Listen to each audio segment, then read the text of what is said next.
Okay, can you see the screen? Just say yes and I get started. Yes. All right. Okay. So today we're going to look at an overview of the research process and of a concept paper. Writing the concept paper, basically the sections of a concept paper. So we should be able to understand what the term concept paper means, why it's important for research. No, let me just draw this curtain. Just a second. I think you can't see me well.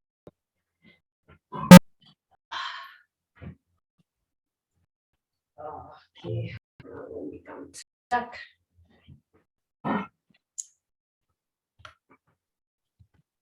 Okay, yeah, that's better. Okay, so I think we should be able to understand the term concept paper, why it's important in the research process. We shall look at different components that make up concept paper and understand research problems, environment, and also to write a good concept paper. And we should look at the steps of the research plan. Now, while I've been talking a lot about concept paper, but basically what you do as you are starting your research and just that write-up that you do as you get in the concept. That's why it's called the concept paper. It just explains the concept. So we're going to look at when you're starting the research, what do you do, and the write-up that you make after that. What does it look like? That's what this lesson is all about today. So beginning with the research process.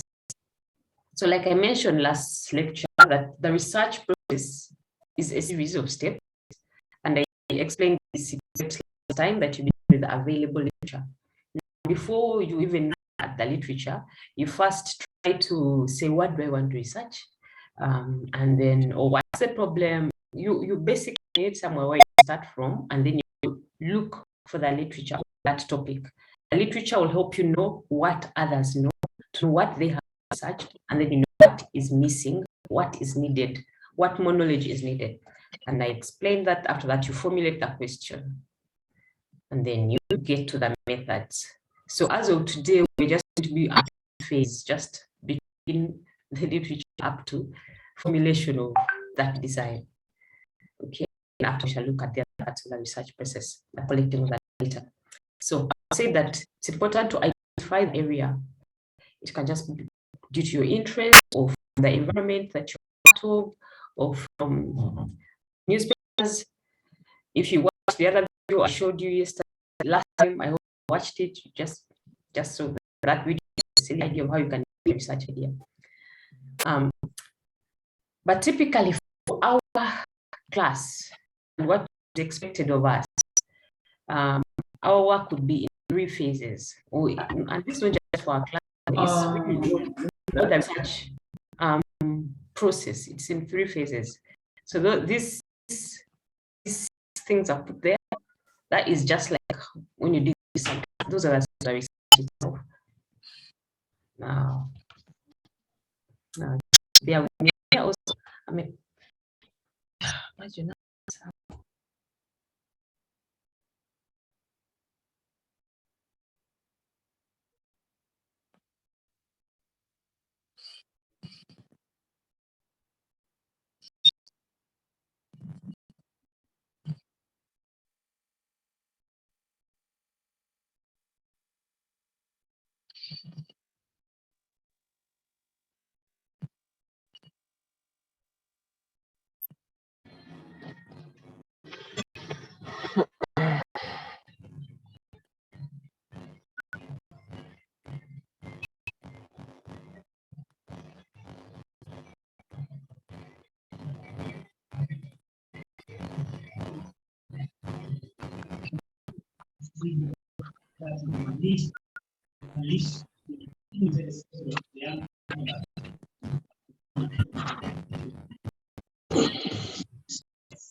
Okay, sorry.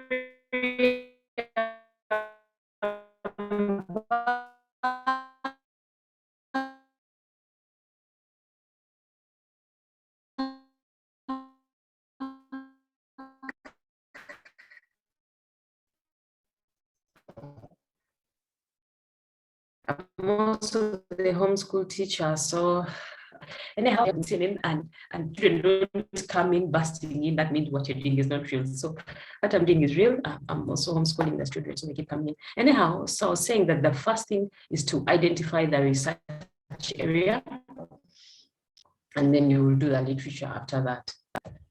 And I had said that what is expected of us to be doing. So first is formulate the research problem, and then review literature. You see me nodding my head. You see these arrows is back and forth. It's not like you first formulate the research problem, then you do literature. The literature feeds into the research problem and it's back and forth like that there.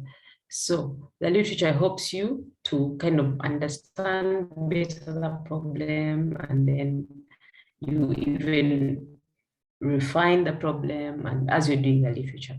Anyway, so you do literature. Here we have this thing, the desired solution, because we are assuming we are IT specialists and we're kind of looking to a solution.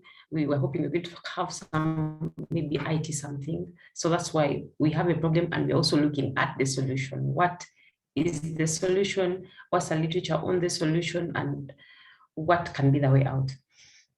And then after that, you get an appropriate methodology. Again, notice the arrows, they are back and forth between the methodology and the literature, because the literature feeds into methodology and it helps you understand what to do. So by seeing what people did before, how they did it, it can help you see what to do and how to do it. Literature feeds into methodology. After that, you have a work plan. You formulate a work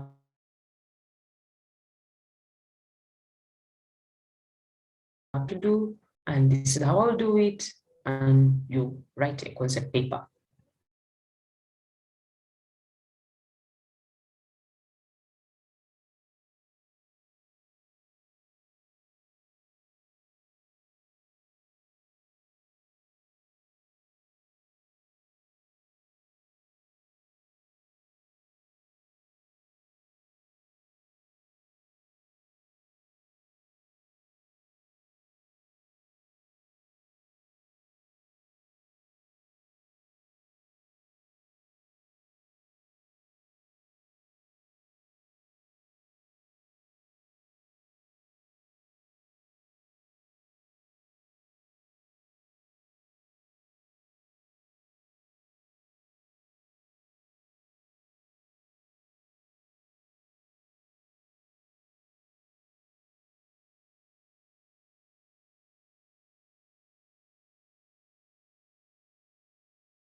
Okay, so sorry, I was muted.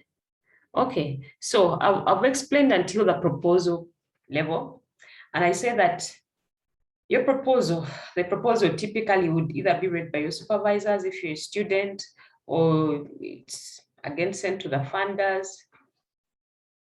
And then if it's approved, then now data collection can start. So you're prepared to collect data. And if it was a type of research that requires a hypothesis, or you said there's a hypothesis to test, this hypothesis informs your data you're collecting, because the data is going to test this hypothesis. A hypothesis being like a statement that needs to be verified by research. So this hypothesis will be tested by the data, and you need to make sure you align the data that you're collecting with the hypothesis. And I've said that is if the research you're doing is the kind that has a hypothesis. Now remember, when I explain the different types of research, if you're having descriptive, or you may not have a hypothesis. If you have an analytical, if you're doing an analytical research, you may have a hypothesis, or depending. So that's why this depends. However, the data you collect is that your data collection is informed by your design. Decide what you design that proposal. So you get ready to collect your data, you write questionnaires or surveys, or you prepare observation guide, and depending on whatever it is, then you collect the data, you analyze and interpret the data. And after that, just these 4 steps here, this will be the end of a typical research that was not a system of any kind. But if you had set out to look for, to develop a certain system, and from your data, you can see what will inform your system specifications, then that will be the next step. You define the system specifications, you design and implement the system, and then write a report. Now, for our work, this step is not compulsory, because it just depends on what you did. We shall collect data and analyze it, and then write a report. And I've said that this step here, I don't know, did you do a course in software engineering? Do you have any course that kind of just takes you the software engineering process? Or you don't know? Do you know what you're covering all the way until next sem? Does any of you, in your curriculum, in your program, is there anything like a software engineering course? Software development principles, something like that? Does it exist anywhere?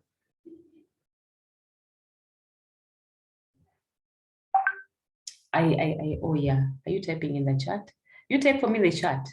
Have you covered any course that is called, they say, software engineering principles, or just the software? Just takes you through software engineering. Okay, system development. No, okay, but thank you for that. But it's not exactly system development is somewhere here. Okay, so you don't have it. Okay. Okay.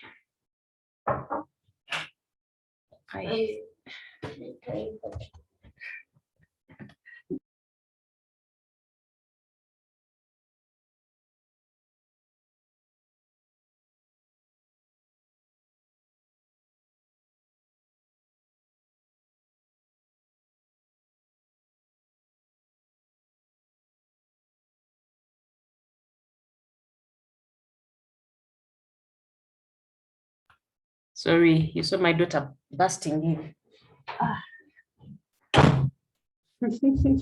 Just bear with it. Just remember, this is just the real life we are in now. So yes, I was asking you that question about software engineering, because what you're looking at right here, this phase here, this step of define system specification, design and implement the system, within that I said is not compulsory for all the research you'll do. Like I'm going to tell you, just go and do research. You may not be able to design systems specification if that's not what you're looking at. So if I told you had started your research here at phase 1, and it is clear that you're trying to, you're going to come up with, let's say, a website, or you're coming up with a mobile app, and the literature supports the need for a mobile app in that situation, and you've identified that the gap, maybe there's something wrong with mobile apps that are used in health, and so you go with a clear target to understand, to develop this mobile app, and that is your objective. Then at this end, you can do this design and specify and everything. However, if it is just a generic research, something you're just researching, you may not have this. That's what I'm laboring to explain. Now, throughout these slides, or throughout this course, there's going to be that, let me say, delicate balance between just a research to get knowledge, and then a research to get knowledge on an IT to develop. That's the delicate balance, and this course is somewhere in the middle of those two.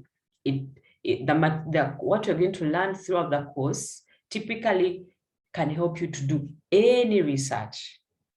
However, we try to tilt it towards the IT side of the story. It becomes a bit, how do I explain that? A bit difficult now on your group. I don't know if one of your class reps put me on your group and has flooded you already with data, data analysis, all those slides that I haven't yet put on Moele. There's a reason why I haven't yet put them there, because I just want you to focus. So there's the wide research methodology course as it is internationally, and then there's trying to help you achieve your goals for a project, a research project. That's why this delicate balance is there. And I've kind of spent some time on this slide because it has the work that we are going to do. So the last 2 times I've taught this course, we spent like a month to be able to come up with a concept paper. And then maybe a month to have a proposal. And by the time we are here, it's exam time. And another time I tried to make sure we collect data and analyze it, there was just not enough time. So this time around, I'm not going to ask us to first write a concept paper. We shall write a proposal straight away within a month, so that we can have some time to collect data and analyze it, and then see if there's anything, to write a report. The kind of report I would want us to write is the one that says, that now feeds into the IT. And I'll explain this again. So for now, what you need to appreciate is that we're going to go through this, what we need to make a concept paper, but we are not going to write a concept paper. We shall write this, and it is feeding into our proposal. Like I told you, a proposal is a beefed up concept paper. So you first write this. What you have in the concept paper, big part of it is, actually you have all the chapters in the concept paper. You just beef them up in the proposal. This is, the concept paper is 2 to 3, 5 pages. The proposal can be 6 to 10 pages. That is the difference. So we are going to work on it straight away so that we can have some time to collect data. All right. Hey, I've labored to explain this, but yes, it's important.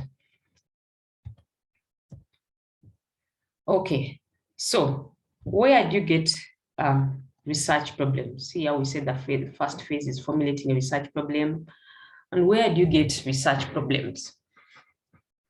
So you can get them from published books or articles. That means somebody did some research, and at the end of their research, they said, here is further research. That's what it is. Typically, when somebody writes a research article, at the end, there's a section called further research, new research directions, something like that. So that it easily gives you what to do next. Reflections on the experiences of professionals and managers. So this is like maybe IT security or just any user IT issue. If you talk to a manager, let me say, who is experienced in using Oracle, who is experienced in, they can tell you what is missing, what's wrong, what with the interaction in the users and the IT systems. They can tell you, somebody who is a professional. And then personal experiences, first-hand observations that can be intriguing, like, really? You mean people don't do this? I found this. You mean this is this? It can be the source of curiosity, and then as you research, you find out something. And then existing problems at hand that require an immediate solution within a given organization or a society or community. All that can be the source. And when you, after that, you go do some literature and you find that, oh, there's something to do here. There's something not known, or there's something that is missing. So in formulating a research problem, or when you're trying to put together the problem, it's not like how you just say, here is the problem. You first need a background to the problem. First is the background, which is more like the history. What happened before? How come we are here? Where were we before we go to here? That's what the research background is. And then in there, you have a problem statement. The problem statement says clearly what is the problem. And then you have research questions or objectives, what you're going to do, or what you want to find out, or what you want to know. Then you have the scope, and we shall explain that the scope is more like it helps you narrow down and just be clear on what you're doing. And then lastly, we have the research significance or justification, which says why the research is important. So how do you compose the background, or how do you come up with the research background, or what is the research background? So the background identifies or describes the history and nature of aspects of interest with reference to literature. Now,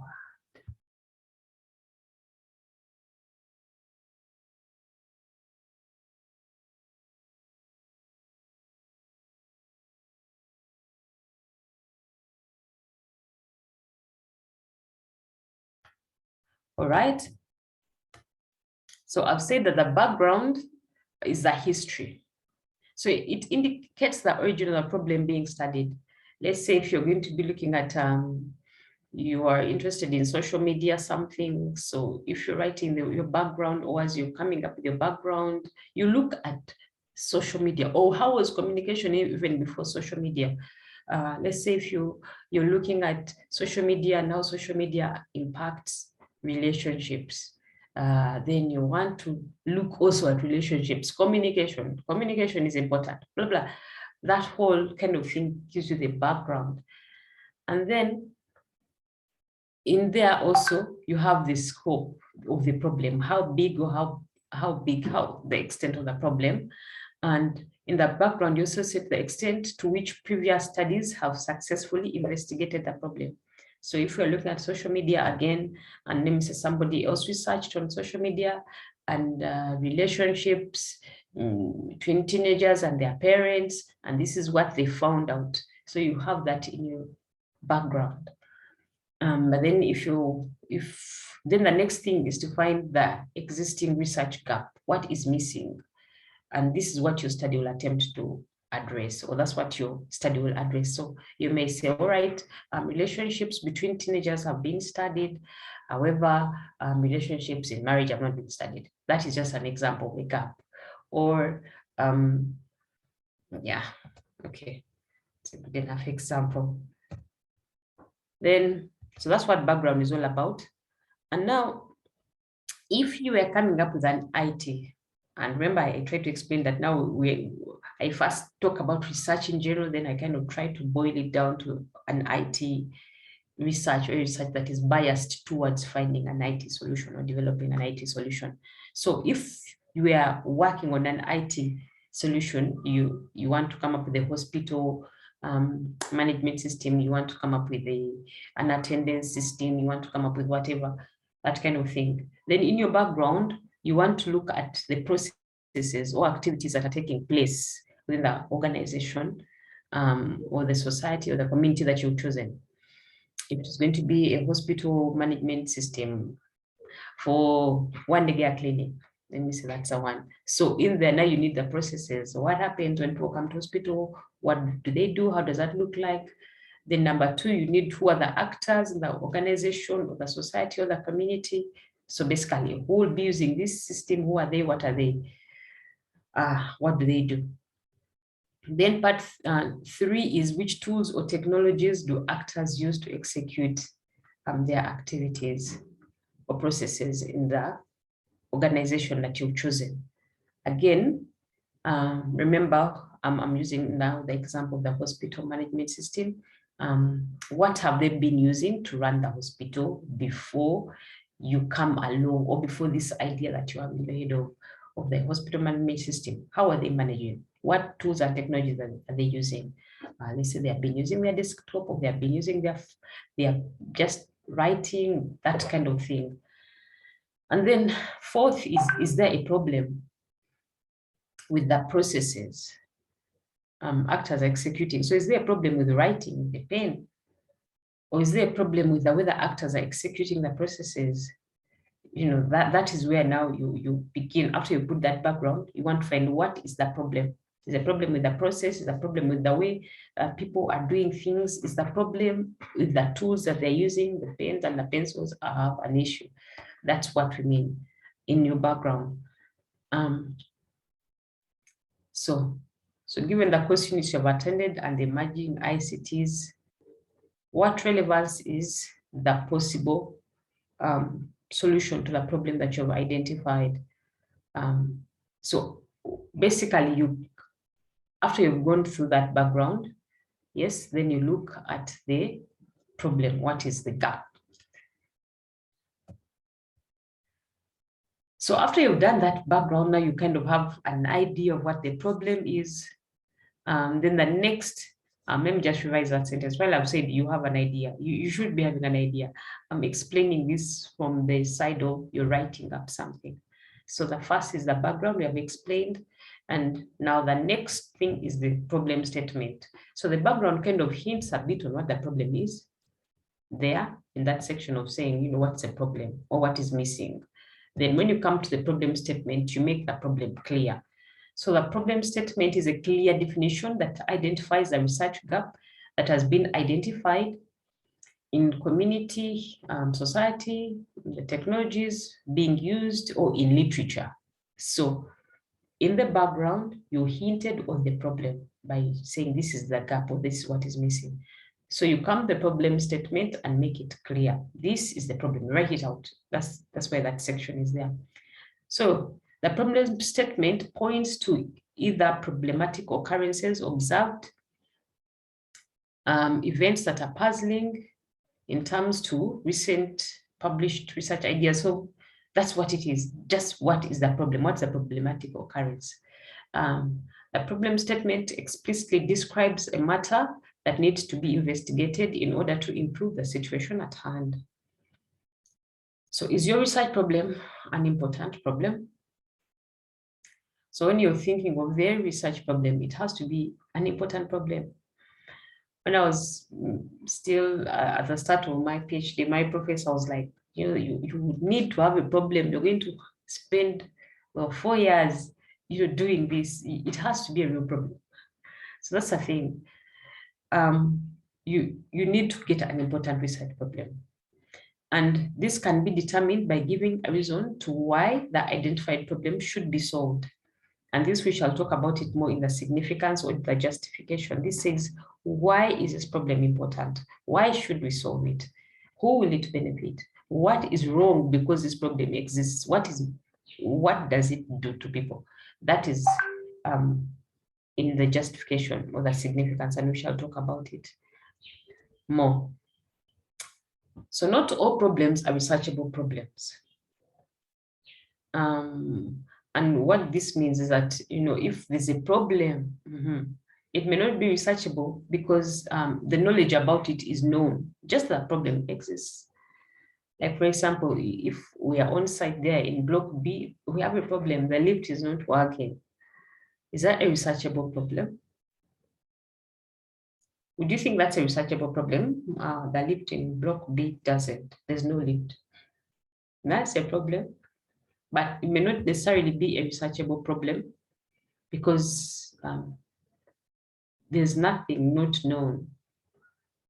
So a researchable problem, there has to be an indication that there's some knowledge, that some missing knowledge that is needed to solve it. So if there's an indication that an investigation in a given situation or environment or occurrence will improve the situation at hand, then it indicates a researchable problem. So that's one way of saying that it's a researchable. Also, there is finding out if there's missing knowledge that will be identified. That's a researchable problem. And if this knowledge will result into an improved situation. So after you have your research problem, then there comes the question. The question is what you're trying to answer. Remember, research is so focused. So now you know the problem. Now, what is the question? And the question can be anything. For example, if it had been all these questions you're seeing on this slide are geared towards IT. Will be the kind of questions you ask if your target is to develop an IT system of sorts. So you have a question like, how can a transaction system be developed to improve the daily operations of that hospital? So this is the kind of question you can have if the problem was that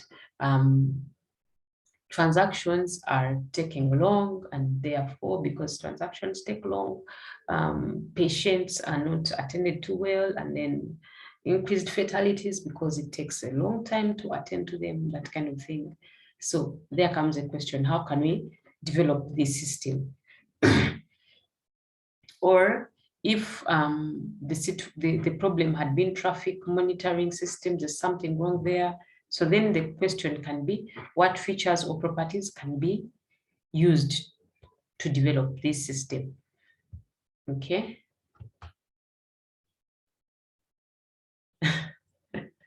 Okay. Thank you, Regan, for that question. Yeah. We can keep thinking about that. How can the slow Wi-Fi be improved? Yeah, that's a research question. Okay. So after you've got your question, next comes the aim, the goals, aim or goals, and objectives. So the aim or your goal or your main objective clearly explains what you're going to research and what you intend to solve. It now clearly says what is going to happen because of the problem, or what is going to happen to answer that question. A research goal or aim is derived from the problem or research questions. So an example for that other military hospital question, if the question is how can we develop it? The objective is to develop a system to improve the daily operations of the hospital. Yes, Ruth, you raised your hand. You can unmute and say something. Okay, thank you, Madam. Can the research problem be a problem that is already known by the world or by almost everyone? For example, if I say there is increased teenage pregnancy in lockdown, that one is already known by everyone. So can I create a research problem from there, and I'd be like, how can this be solved and why is it increased? Is it like increased teenage pregnancy is a problem? Now, thank you, Ruth, for this good question. We can all think about it. Indeed, first of all, there has to be missing knowledge. Okay, so if we are saying there's increased teenage pregnancy, what is the problem? Yes. So no, it cannot just be something. It's not about whether it's known already by the world or it's not known, It is just about if there is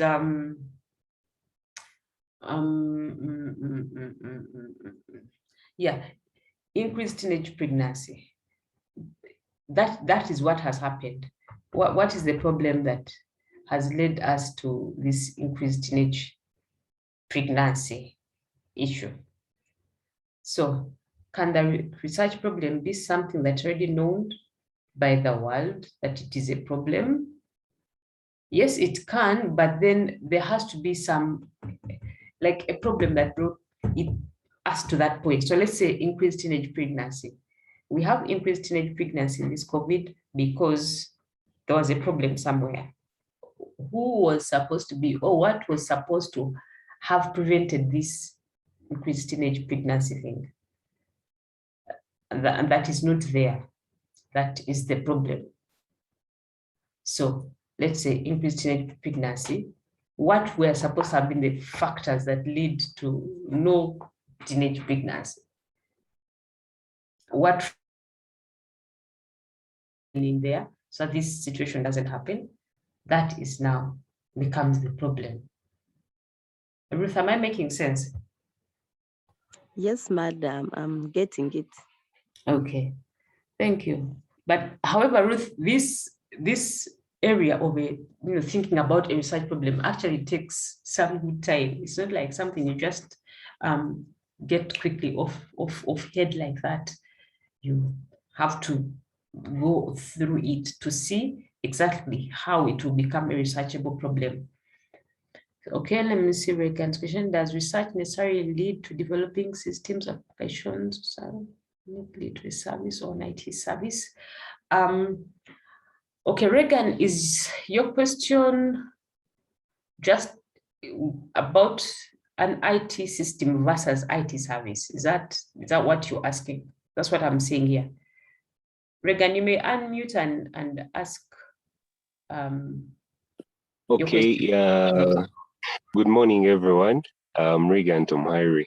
So my question, because upon your discussion and everything, I've realized it normally leads to something like IT system, IT application, that at the end of this whole research, one needs to develop a system or an application of sort.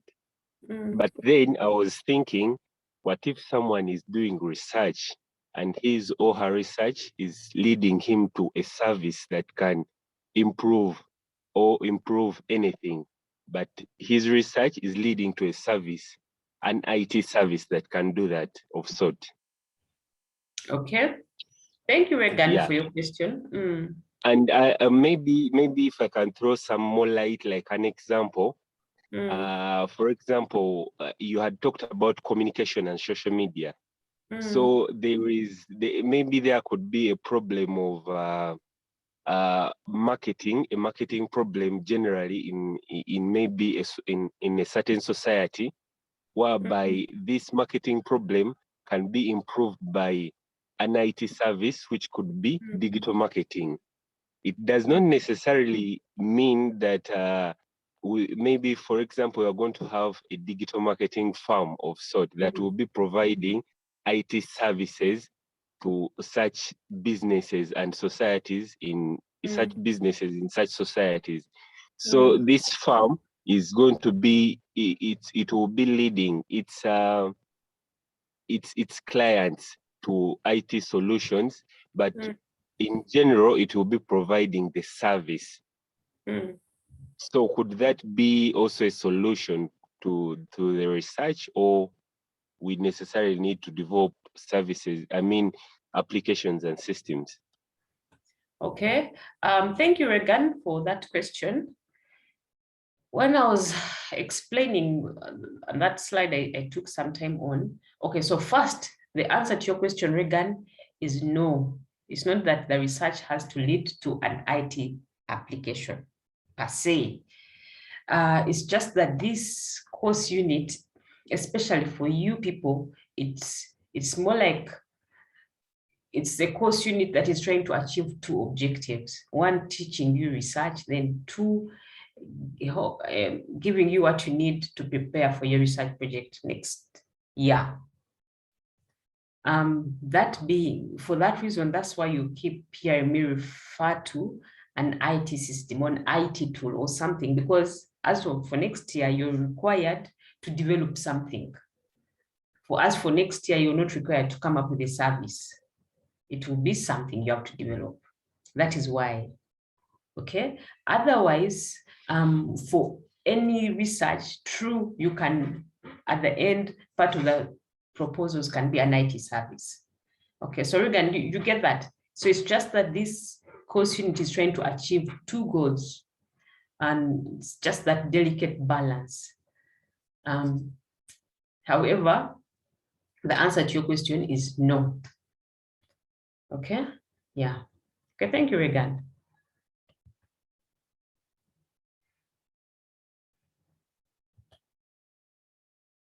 All right, so I was explaining the objective, the research goal, so which is really what you're going to do and what you intend to solve. Again, bear in mind this sentence here, what you intend to solve is just because of the nature of the IT researchers at the undergrad level, that they're trying to solve something.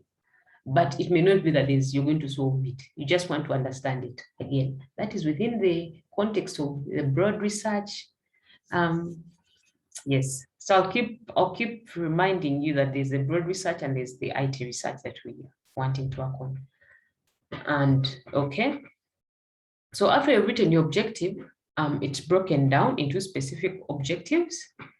And these objectives have to be SMART in the sense that they should be achievable, they should be measurable, they should be relevant, they should be time-bound.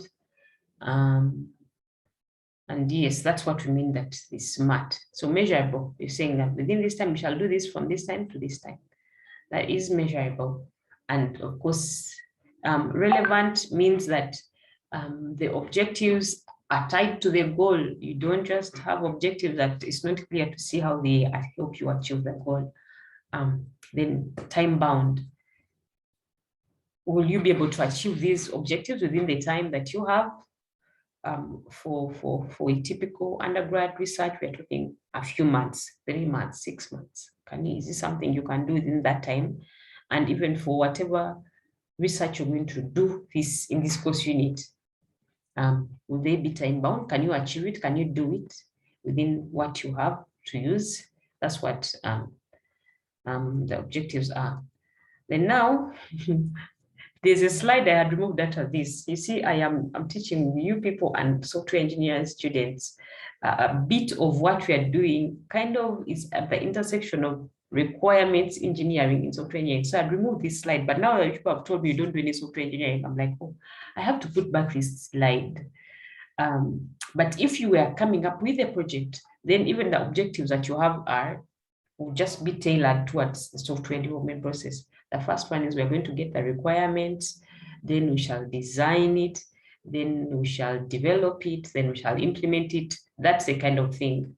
Those are kind of specifications that specific objectives that you would have if you had this kind of goal. Let me say that again. If your main objective was to develop a transaction information system to improve daily operations, then the first objective would be to identify the requirements for the system. The next one would be to analyze and model the requirements. The next is to design the requirements and to develop it. That's what I mean, that those objectives are clearly tied to this goal of developing. Yes. And I said I had removed that slide just because I'm trying to marry big research goal and then a small objective of IT. I hope that is clear. I'll include that slide again. You'll find it. Oh, I already uploaded on Wailing. Oh, I have to do it again. Anyhow, yes, I'll do that again. So next comes the research scope. And the scope is a clear definition of the boundaries or limits of your investigation.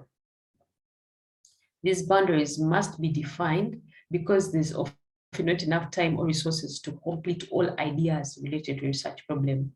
So you scope it, you more like cut your cloth.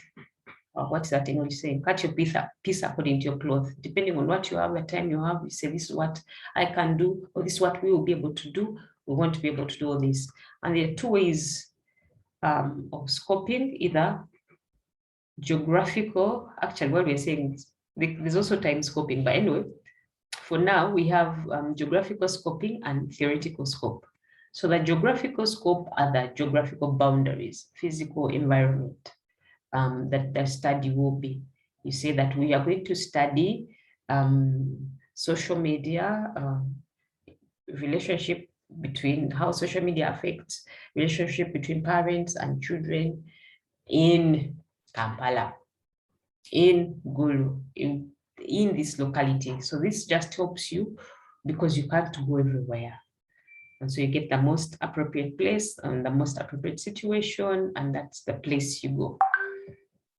Then we have this theoretical scope that defines the boundaries of concepts or intangible abstract ideas. So just the ideas that we are going to look at this idea and not this one.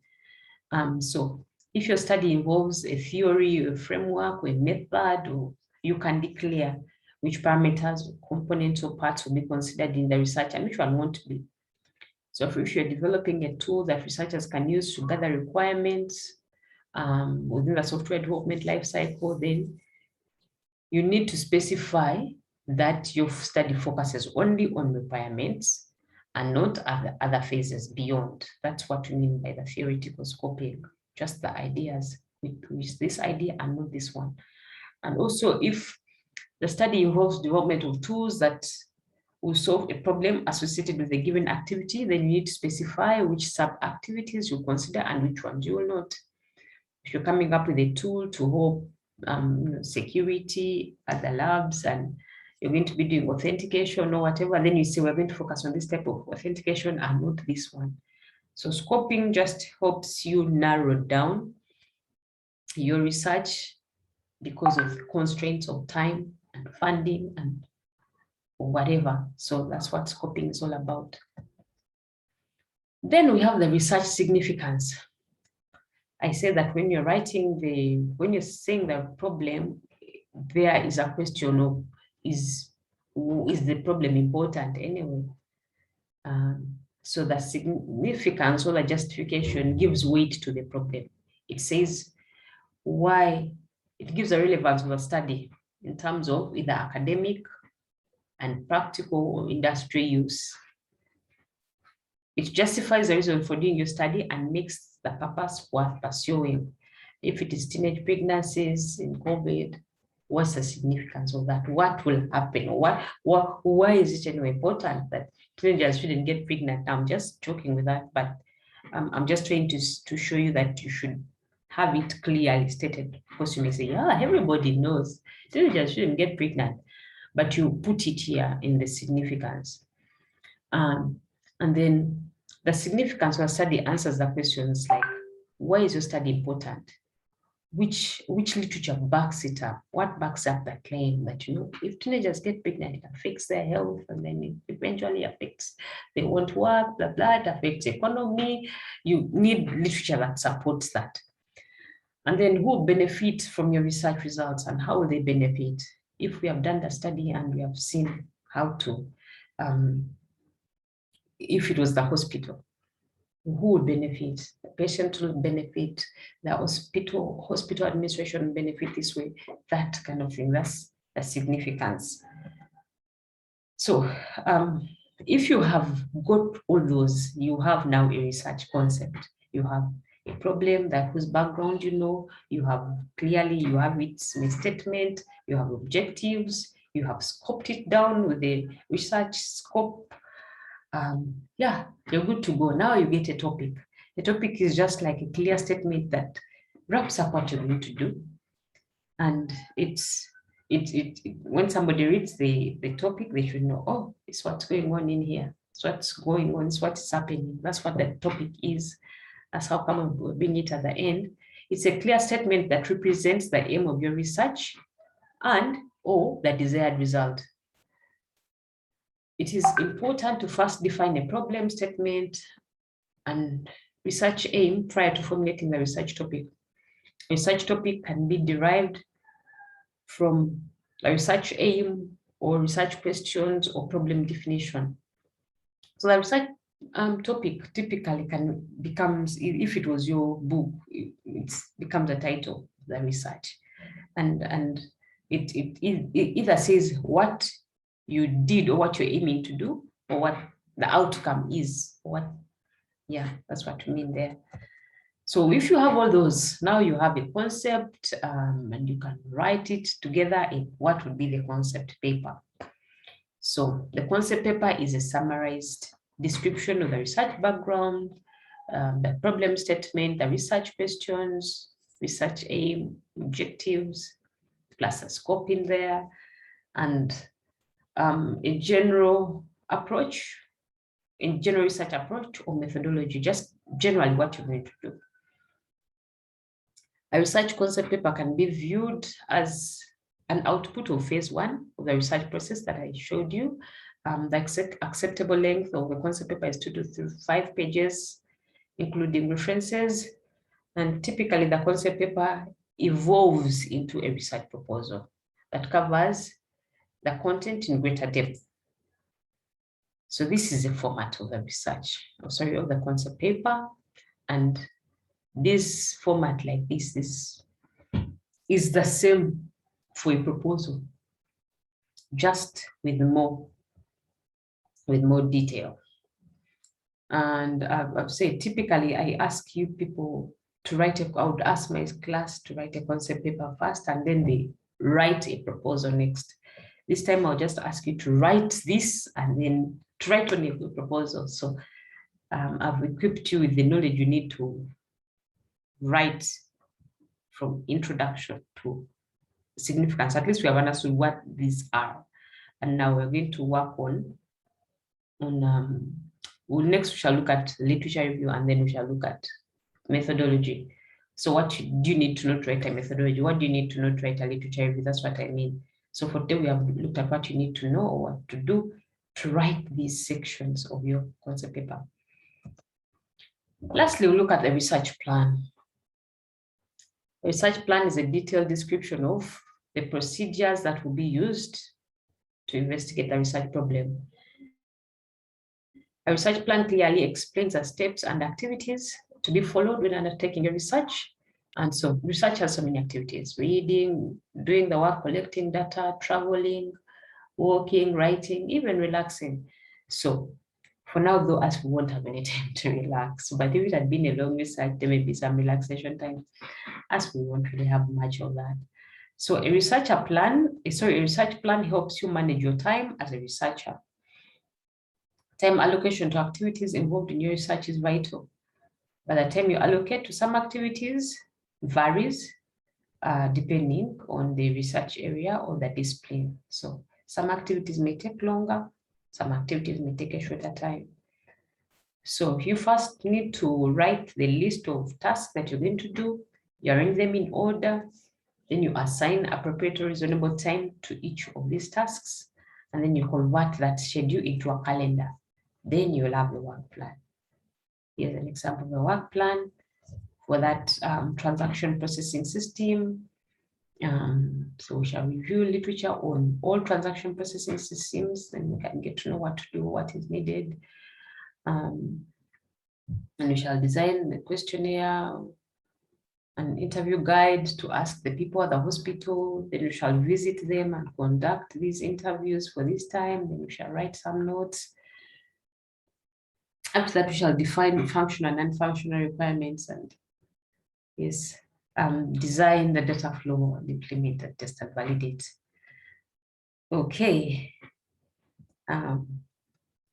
that's about it. But again, looking at this table, let me just say something about this. This is a research plan again if it was an IT project. If it was not an IT project, you're just researching, the plan would be different. After design questionnaires, then carry out interviews, then you just have analyzed data, write out.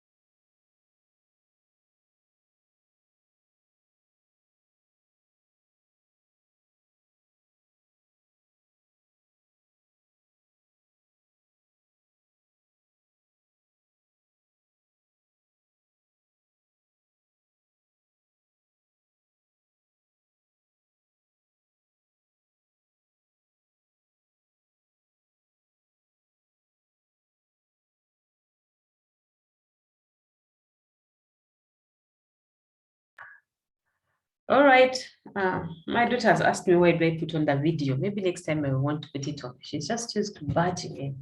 Anyhow, so I was saying that this research plan, again, is just one IT research, an IT project, research project. It will be different for other types of researchers.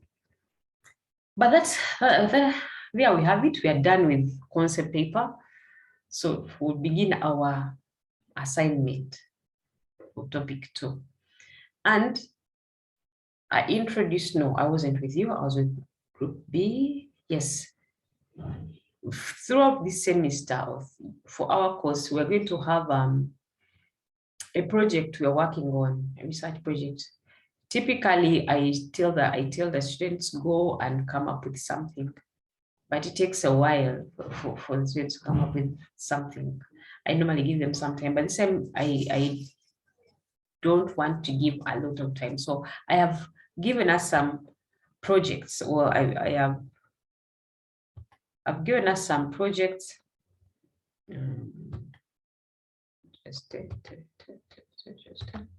Okay.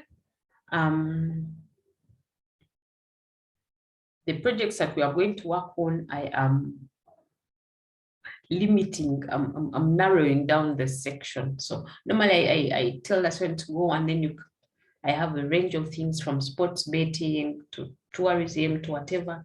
This time I've focused us on education. And I'm hoping that within this COVID pandemic time, we have got to appreciate education and then challenges that are in our education sector, and want to be part of something. So I've given us a list of projects that are tied to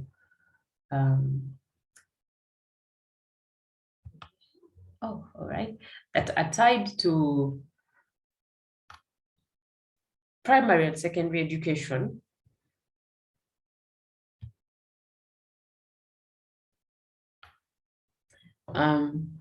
And you are to come up with a research project. And I've just put broad research areas. Let's say it's homeschooling, because now we're all studying from home. What are the issues there? I've just put here some questions just to guide you. It doesn't have to be tied to these questions, but yeah, benefits of homeschooling. So if your research topic is around homeschooling, so you have some objectives there. You want to understand benefits of homeschooling, or how homeschooling is working, how it's going, blah blah blah. Now say this table, what you're seeing here is not okay. I'm going to answer the questions. Give back just a second. Let me finish this. So what you're seeing here is not cast in stone. They are just research areas and topics or questions to get you kind of thinking. I would just want us to have all our research around the area of education, so that when we are presenting, it makes sense. You kind of pay attention, because within the same field, and then your ideas will be feeding into each other. It is desirable that the research is kind of geared to seeing how ICT can be used, or how ICT can help. It doesn't have to be that you're going to develop. So in this, for our work, I don't expect you to develop a tool. I expect you to understand what can lead to a tool or what gap a tool can fill. That's what the aim of all our research projects should be. So they are not for developing a tool, saying that we are going to develop this. It's for mainly that. Okay, let me now first take some questions. Now this is group work. This is now going to be group work. So for this is what we are going to work on throughout the same in our groups. We're going to come up with a proposal. We're going to collect data, analyze data, write a report. Okay. Yes, so Gilbert, you had a question. You can unmute and ask. Okay, thank you. Good morning, everyone. I think basically my question has been answered because as I've seen the different questions like what to do research about, I thought maybe like we'll have a solution, maybe at the end we'll have something to come up with. That is basically what I was going to ask, because yeah, that is really what I was going to ask. If we to do it, then maybe the time period, what we could do, that's what I was going to ask. But as you have now cleared my doubt, or like we don't have to come up with a solution, it's only going to be paperwork, so it's fine. My question has been answered. Thank you. Okay, thank you, Gilbert, for that question. Yes, so there are also just some timelines for us to work towards the proposal. It's the first document I expect from us. First work on the concept paper sections, and I've put the time from start of the semester. So our week 1 was 4th October, that's when we started. So we are in week 1, and I expect that I have covered the content. I have taught what it takes to make a concept paper.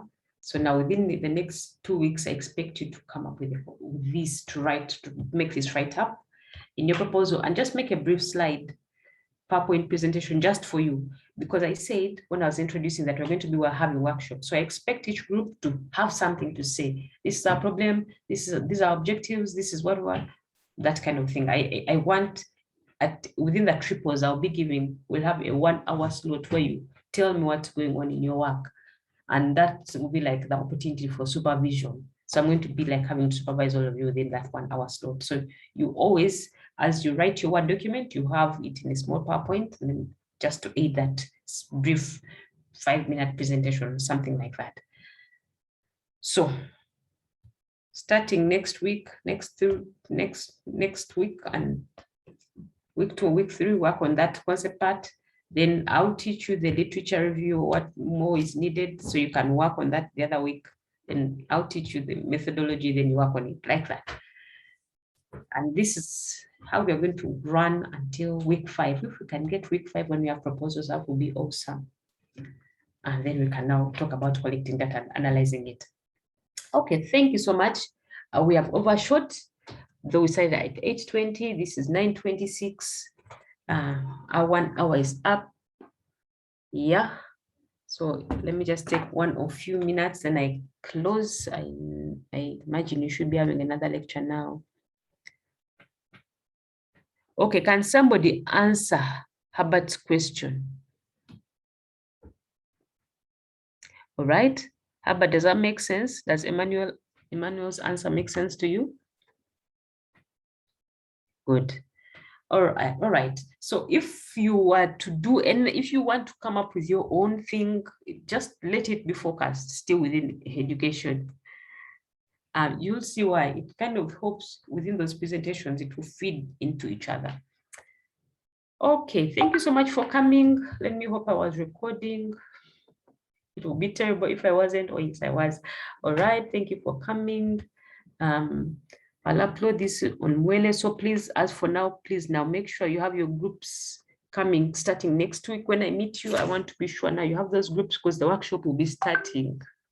Yeah, those workshops I'm talking about, they'll be starting on Monday for you people. Let me see, I'll meet you on Monday, Wednesday. Yeah, I'm meeting you, sorry, again on Tuesday. Sorry, it's Tuesday, not Monday.